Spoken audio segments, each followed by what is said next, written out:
Hello again, it's Andrew Mount for GG on Wednesday the 6th of November. It's the day after fireworks night, so that means the cat can come out from under the bed again.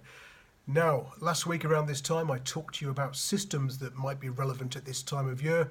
I wheeled out the old Venetia Williams handicap chasers in November system. That one's already thrown up a winner this week in the shape of Cube and Pete at Hereford at 6 to 1. And I mentioned Sandy Thompson's winter runners. Generally speaking, you back his blind from November to February, you'll make a profit. He's a bit quiet at the moment, the Sandy Thompson yard, but I'm hoping his runners at Musselburgh do better today. But that one's perhaps one just to monitor for now until the yard turns the corner. Now, another system that's relevant during the autumn months is wind operations and horses coming back from their summer break having undergone surgery. Now, since wind surgery had to be declared as of January of last year, almost 2,500 horses have had wind surgery, some of them on more than one occasion. 279 of those won, a strike rate of 11.3%, and you would make a big loss backing them blind of almost £575 to a £1 level stake. That's just over 23% on turnover.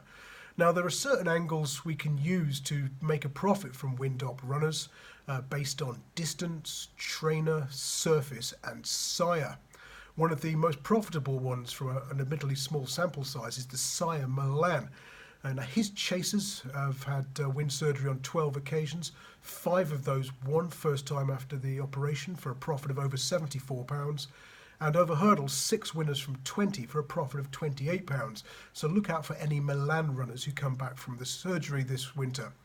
Now, Paul Nichols is another one who uses wind surgery to good effect, particularly with his autumn runners in October or November, and particularly over the shorter distances.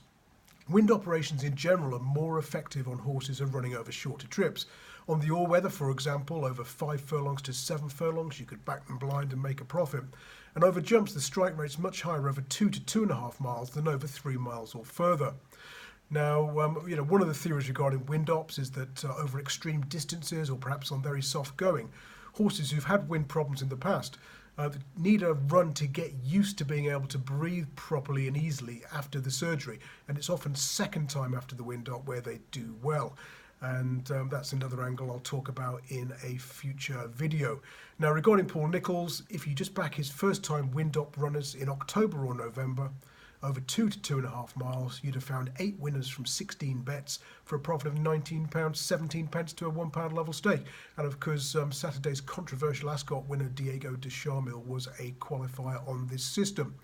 Now, moving on to today's racing, I've looked at Wolverhampton tonight. The one standout bet for me is in the 520. This is a horse I tipped in my Racing Post Weekender column today called Izzy Bay or Grey.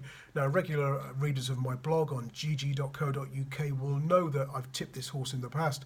A couple of runs ago, in fact, over 6 furlongs at Newcastle. Now, that was very risky because for a horse who went close over 10 furlongs at Ayr back in April, backing him over 6 was a pretty crazy move. But he was backed 33s into 14s and he raced keenly and just never got into it, finishing in mid-division. Now, last time out, he went back up to 7 furlongs again at Newcastle and he ran an absolute stormer. He was a 25 to 1 shot, he raced more prominently than usual, and he finished 4th, doing best of those to race on the far side of the track, which wasn't the place to be on that particular night. He stays over 7 furlongs today in this classified contest at Wolverhampton, nicely drawn, and he's already been well found in the market. So that's Izzy Bay or Grey in the 520 at Wolverhampton, an additional bet to the ones I put on my blog earlier on. That's it from me until Friday. Until then, best of luck.